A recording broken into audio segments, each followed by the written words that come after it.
This is Ryan, co-host of The Good, the Pod, and the Ugly. We're taking a little break from the movie talk today because today we're going behind the music. That's right, we're just going to talk about me and the theme songs I have so graciously blessed the podcast with. Listen as we discuss passing of my animals, my several divorces, my few trips to rehab, and how I gained and lost all the money the podcast has made me over the years gambling on dog racing and ping pong. So welcome. Join us, won't you? Right. I didn't realize dogs played ping pong. Oh, no, I bet on ping pong. I don't play it. I barely know. Oh, no, I heard dog racing and dog ping pong. Oh, I mean, I would bet on dog ping pong if they gave me the chance. I will tell you that much. They strap the paddles to their tails.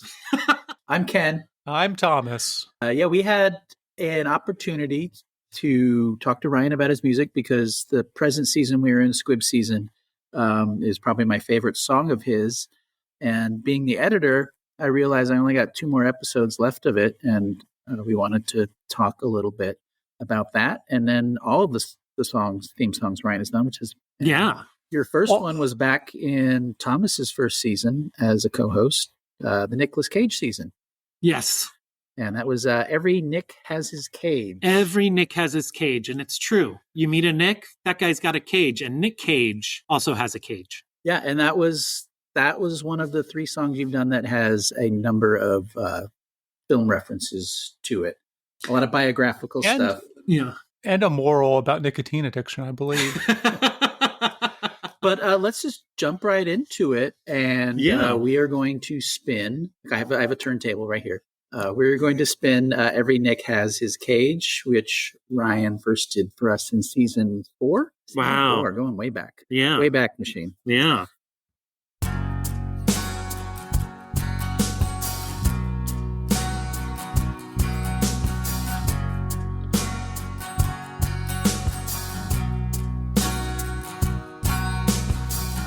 Well, when we first met, I was just a young skinny punk.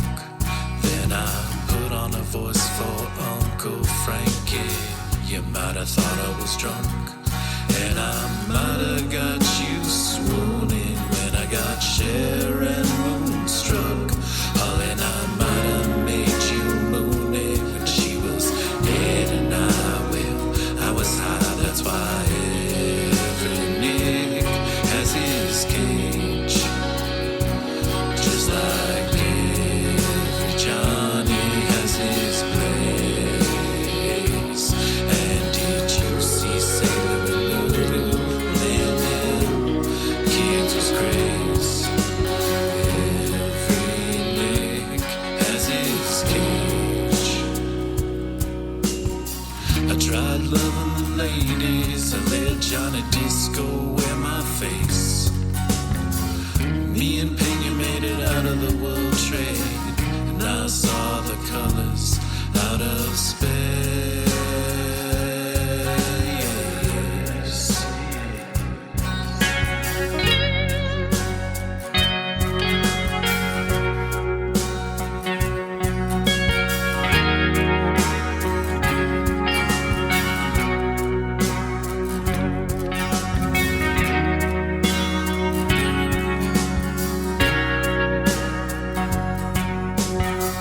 Had my share of failures, maybe you saw me on VOD.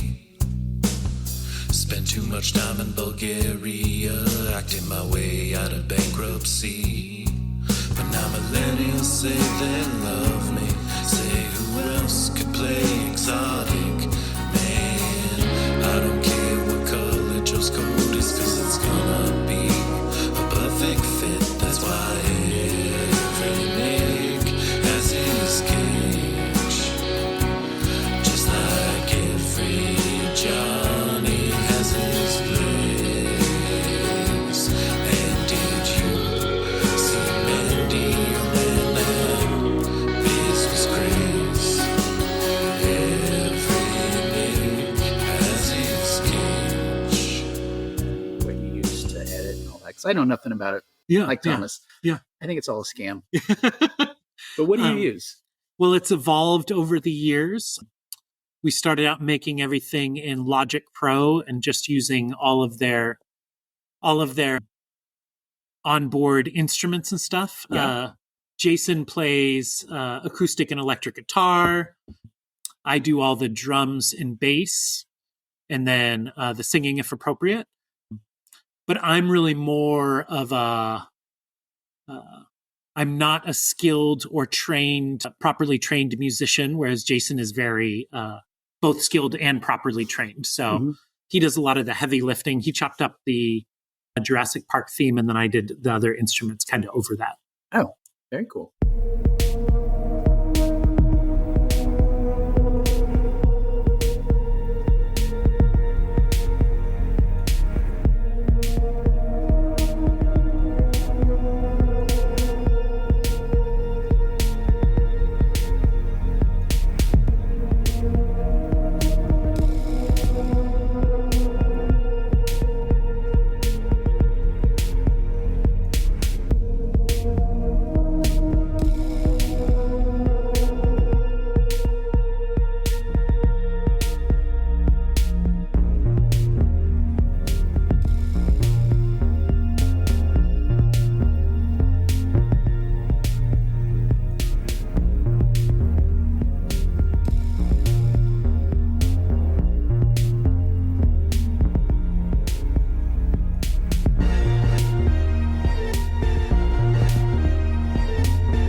Hindsight, we should have put in some dinosaurs roaring or something over it.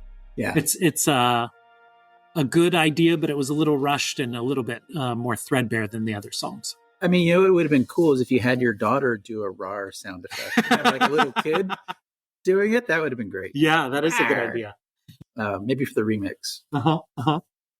And then the next one, did we do one for Michael Mann? Oh yes, that one. I didn't send, now that I think about it. Because that one's not on my list, and we didn't listen to it this morning. Yeah. That one was a play off of In the Air Tonight.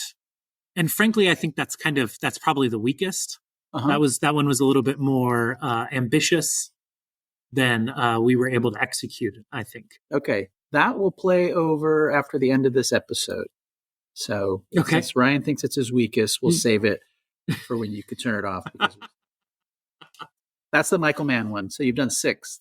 Yes. That's an EP. It is. That's practically an album.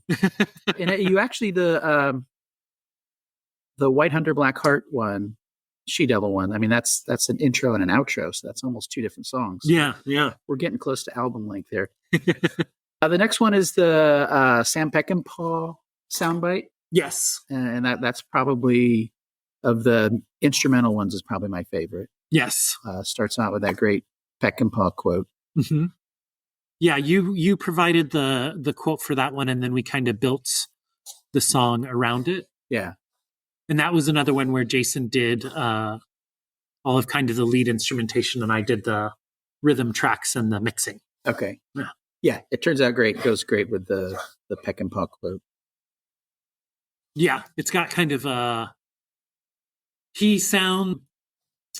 Maybe it's just the sound quality of the quote or something, but it has a little bit of a retro feel to it. And then our music is a nice juxtaposition of being a little bit more futuristic, I think. Yeah. Yeah. And that one we used up through the Side Hustle season. Right, Thomas? If you say so, Ken. Okay. I do say so. Yes. And that one was originally, we discussed it possibly being in the permanent, like the full theme song. Yeah. Violence per se has never been my bag, except personally. But in pictures, it has, and I would like to try to at least portray it on the screen as it is.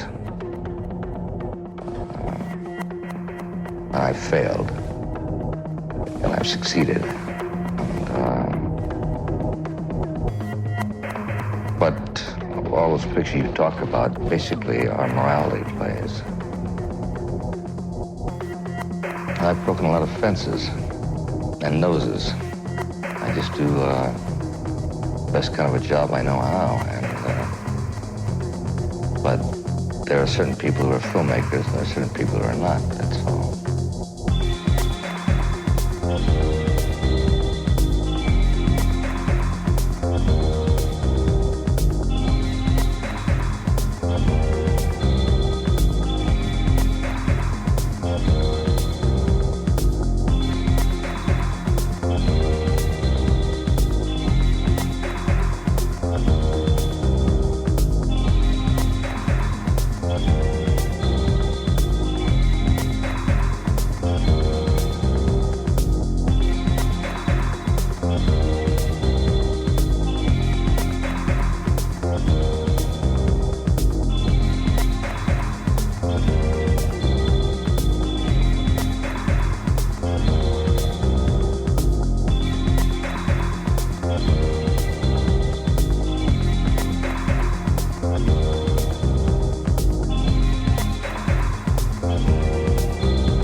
And then in 2024, when you became a provisional co-host, we did the White Hunter Black Heart She Devil.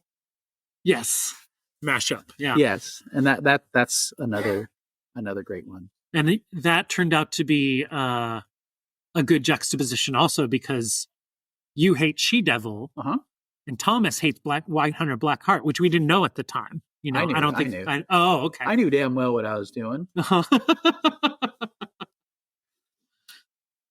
yeah, that worked out well, I think. It was a surprise to me. Yeah. So I'm just going to play the intro for that one. Let's listen to it right now. All right.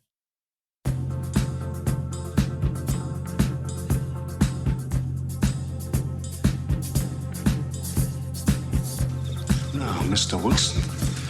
I don't have to take that kind of talk from anyone. That's right, you don't. How about going outside and trying to kick me around? I'm not supposed to fight with the guests, Mr. Wilson. I'm not a guest tonight, you yellow bastard. I happen to be an intruder.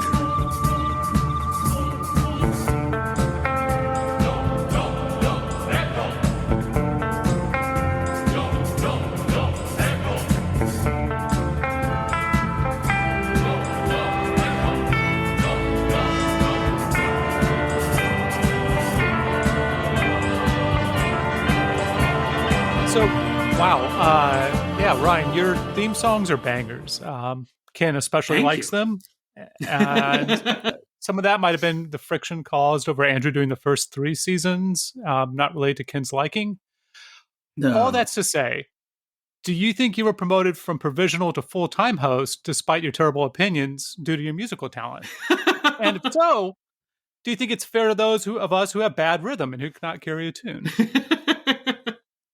I think that's between you and Ken and God. I wasn't part of the negotiations for permanent status. Did someone say the ghost of Stanley Kubrick?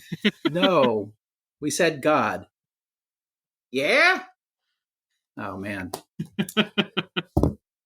Yeah, that one is probably one, unless you do a different one for 2026 after the Squib season, we're going to go back to the White Hunter Black Heart She Devil intro and outro. I would like to do a new one, but I have to figure out what it would be. Yeah. Okay. Maybe, let's see, what are movies that I hate and Thomas hates? We got Way of the Gun. Oh, that we both hate? You can do some Way of the Gun quotes. Maybe some Antichrist quotes. Nope. That's not a movie we both hate. No, movie that I hate and a movie you hate. Yeah, that's not Antichrist. Yeah. I hate it. You love it. Anyway, that takes us to my favorite of your songs, our current Squib season track, which I keep calling it the Squib song. I know that's not what it is. It's called People That Died. Yeah. Tell us about the song that you are referencing with the lyrics and the melody and all that. Sure. So the poet and the writer Jim Carroll, who may be known to cinephiles of a certain age for having written The Basketball Diaries, made into a movie in the 90s starring Leonardo DiCaprio and Mark Wahlberg. Boo. So he, in the early 80s, he was a follower of the punk rock movement, but he wasn't really a participant. He hung out with all those guys and he did poetry readings at some of the punk rock shows in New York City. He was a little younger than the big players in that scene. And in the early 80s, he got together with some former members of other punk rock bands and made an album. I want to say it's called Catholic Boy. And that album had a small novelty hit, a song called People That Died. And it's literally just a rundown of all of the lowlifes, drug addicts, poor people, and punk rockers that Jim Carroll knew who had died while he had been friends with them. And it's kind of, that song in and of itself is basically based on Walk on the Wild Side. The music doesn't sound similar, but the lyrical content is inspired by Walk on the Wild Side. And I just happened to hear that song again the first time in a very long time, a couple weeks before we started talking about doing a theme song for Squib season. And the chorus for that is, those are people that died. Yeah, they were all my friends and they died. So it seemed easily translatable to Squibs. So I took the melody from that song, basically did like a Weird Al style parody of the song, swapping in squibby deaths for tragic losses to drugs and alcohol, etc. Yeah, great lyrics. I remember early on you were like, can you guys think of stuff? And I couldn't think of anything because I couldn't see it listening to the Carol song, which is from the album Catholic Boy from 1980. Yeah. And references stuff in a way that might be reminiscent for people who have heard We Didn't Start the Fire, or It's the End of the World as We Know It, and I Feel Fine. There's also, which came before We Didn't Start the Fire. I still think Billy Joel ripped off REM, but that's another podcast. And in between People That Died and what was the other one you mentioned? Not We Didn't Start. It's the End of the World as We Know It, and I Feel Fine. In between People That Died and It's the End of the World as We Know It came 88 Lines About 44 Girls. Have you heard that one? No. That's an early 80s novelty track. I forget the name of the band. Okay. But it's literally a song with 88 lines, and each 2-line set is about a different girl that this guy knows or dated. Wow. So, he got around. Yeah. What a whore. It was the cocaine season there in Los Angeles. Very good. So let's go ahead and play Those Who Died, otherwise known as a Squib song.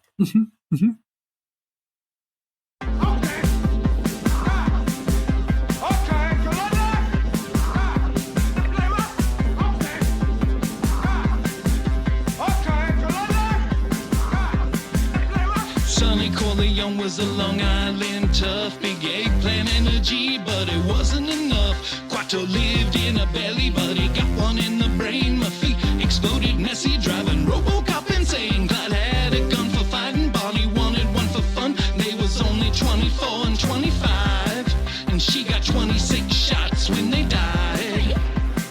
And there were squibs when they died. There were squibs when they died. There were squibs when they died. There were squibs when they died. Yeah, they made a big mess when they died.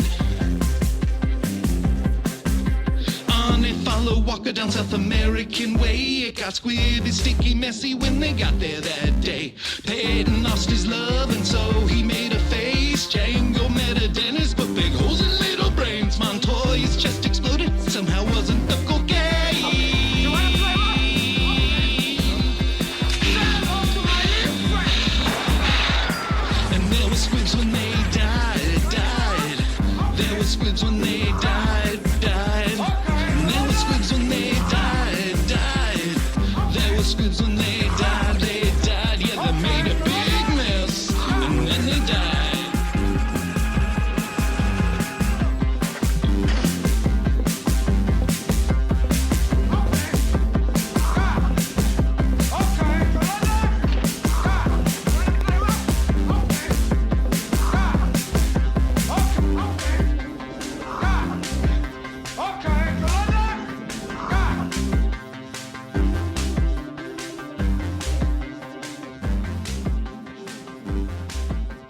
No, it's The, great. The lyrics are hilarious.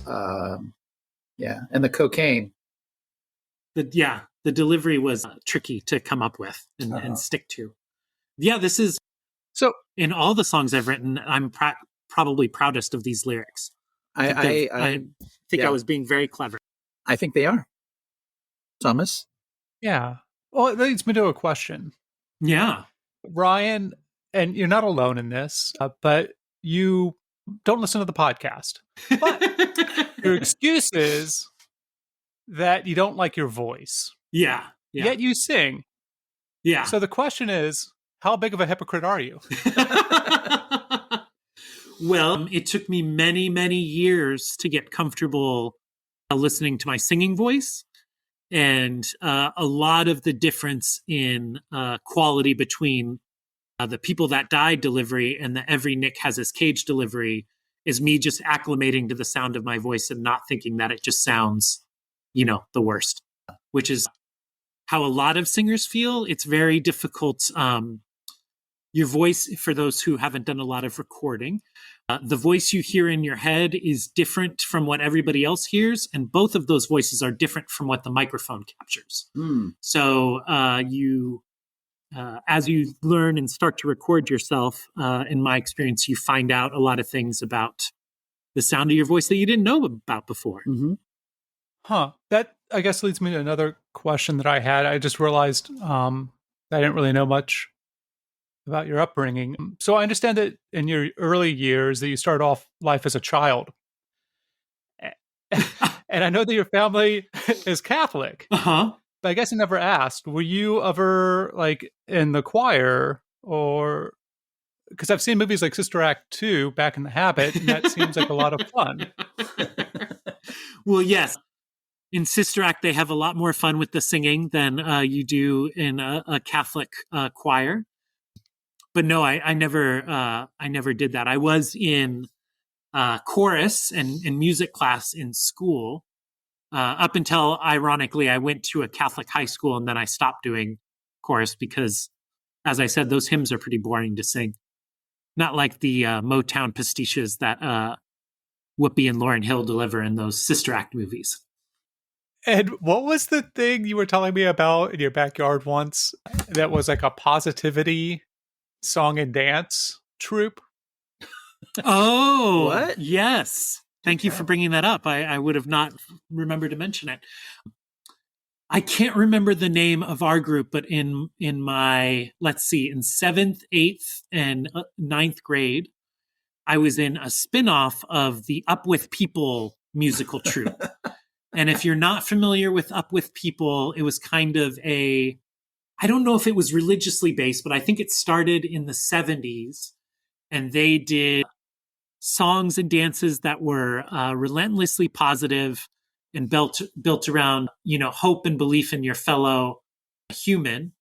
I think the biggest they ever got is they sang for the Super Bowl one year and this was before professional, musicians and rock stars and R&B singers performed at the Super Bowl like they do now. This was when the halftime show was literally just when everybody went and got a drink. Nobody cared about what the entertainment was.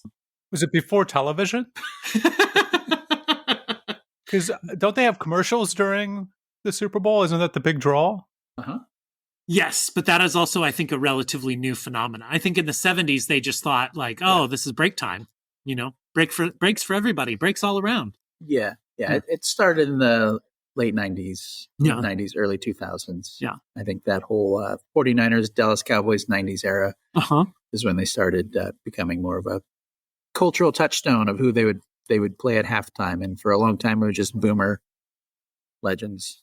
And then Up With People. Yeah. So as a member of Up With People, I was they'd had a spin-off for teenagers and kids.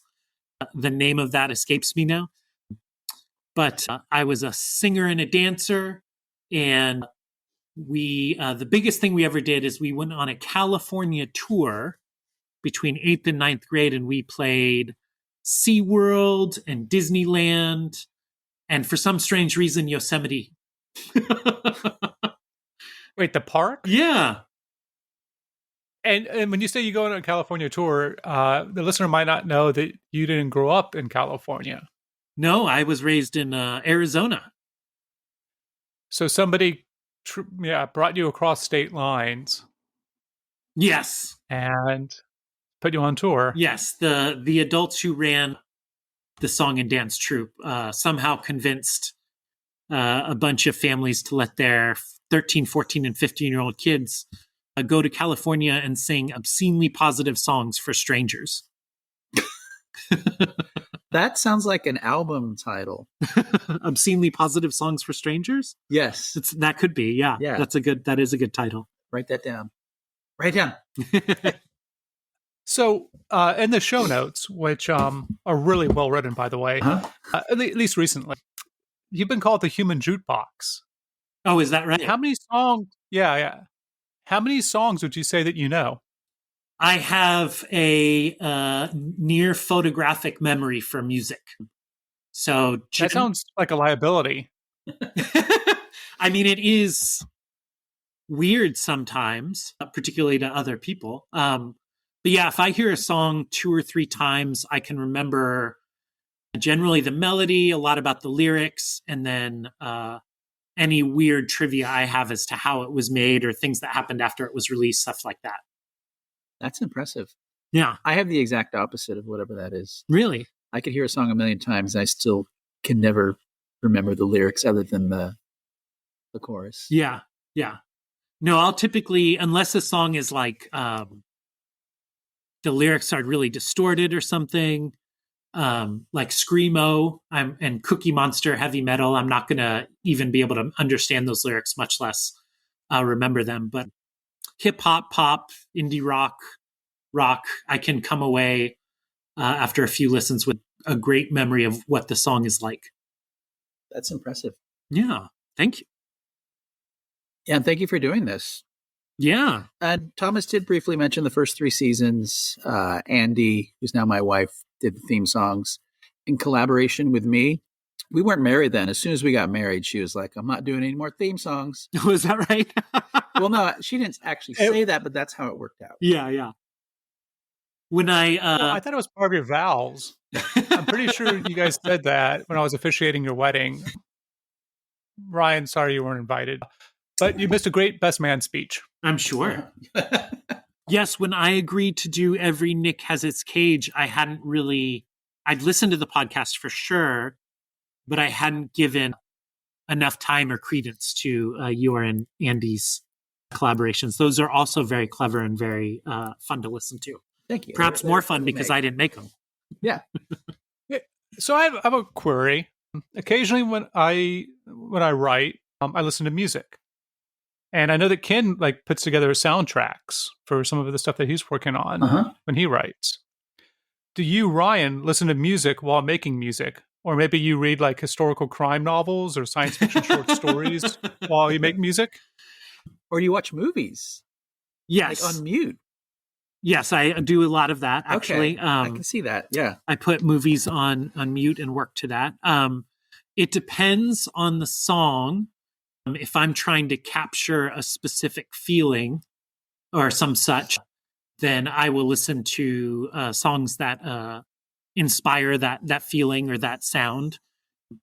And then when doing the parody songs like the Nick Cage, Michael Mann, and Squib songs, I'll of course listen to those songs I'm parodying quite a bit to make sure I'm capturing the spirit and kind of getting something close to the sound. Generally speaking, when I'm working on a song, I have to stop myself from just listening to that song endlessly until it's done, which is my compulsion. So now I try and listen to as much variety in music as I can while working on a song, because otherwise I'll just do like Prince and only listen to my own music, which gets a little obsessive and boring after a while. Okay, so I have a question. Well, not to Prince. No, he always had to make crazier and crazier shit to keep himself interested in his own stuff, you know? Is there anything today that you're listening to, other than Taylor Swift? You're wearing the shirt. Any acts? They call them acts, right? Yeah. That's like pictures for music. Yeah. Like a musical act. Yeah, You're yeah. smoking a cigar. What kind of act we got here? Yeah. Who do you like these days? Contemporary. Oh, I wasn't ready for this. I like there's a British band called Dry Cleaning.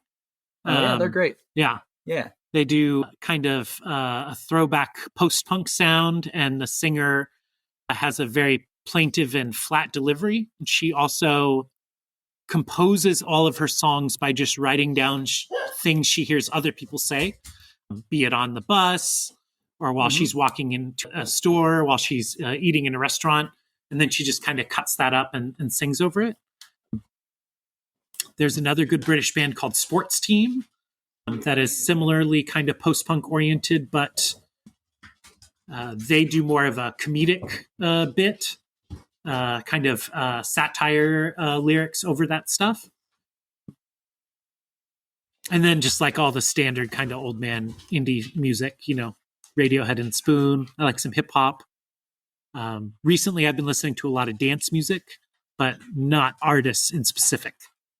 More just genres. I saw Dry Cleaning when they came to Portland. The first tour through here. Yeah. Yeah, I should have gone to that show, but I didn't. They're a lot bigger now. I probably wouldn't go see them. Yeah. I'm a venue snob. Yeah, I'm a big fan. You mentioned some British vinyl or British musicians, and I was wondering, I don't know what region my record player is. Okay. Would there be any problems if I got an import and tried to play it on my record player? No. Your record player is all regions. Is region free? Yeah. Okay. It's been jailbroken long ago.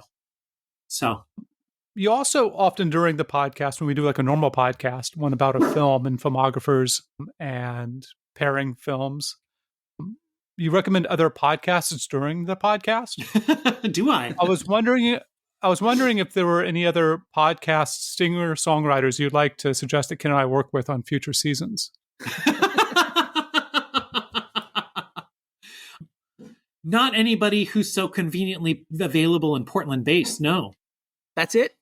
That's our musical episode. Woo! We did it. Thank you, Ryan. Shout out. Yeah. The weakest song for last. Yes. Yeah. Tough guy shit. Tough guy shit. That's what that Ryan. Tough guy shit. I think you didn't have very good answers. You didn't have very good answers to a lot of my questions, but I think you know the answer to this one. Okay. What do you do when a musician knocks on your front door? What do you do? Oh, I thought you told me this one. You open the door, you pay for your Grubhub, you don't make eye contact, and you leave about a 10% tip. Wow. Yeah, that sounds right. It's tough times out there for musicians of all abilities and successful levels, except for Taylor Swift. She's doing good. Would you ever consider using artificial intelligence for any aspect of your songwriting, performing, mastering, any of that? I have used it to get samples from songs. There's a very convenient tool called a stem separator, which listens to a song and then takes apart the different instruments and gives you just that bit of the sound. Okay. Mostly I use that to learn other songs. So I can just listen to the bass line and then learn to recreate it without having to listen to the rest of that stuff. However, the political and cultural environment around AI has changed pretty significantly since I last used those tools. And I don't think I would use them again. Okay. So you're not going to go chat GPT, write me a podcast theme song for season 16 and call it a day?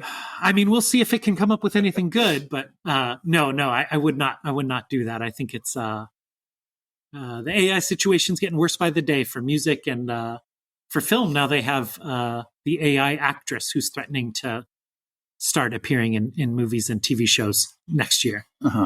Yeah, can't wait for that. Unfortunately, we are not AI.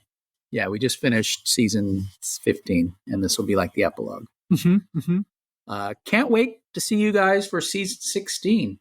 Yeah, I'm really excited about this subject and topic / concept / director for season 16 / actor / actress / writer / cinematographer.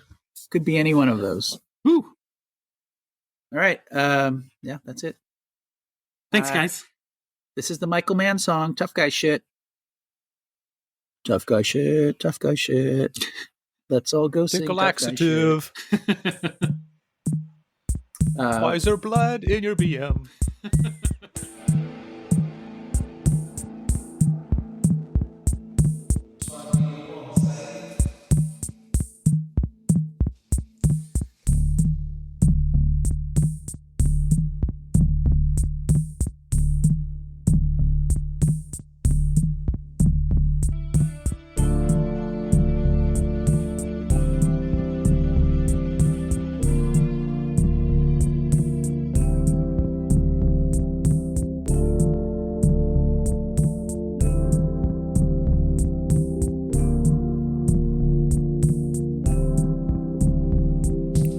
I'm feeling like slick back, tough guy shit tonight.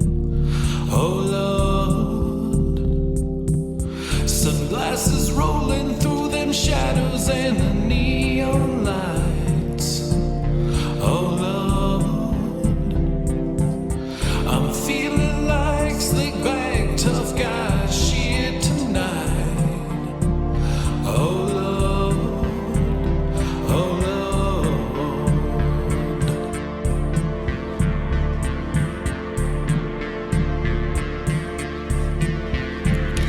Well, when you told me you were manning, I had to pick up my pen.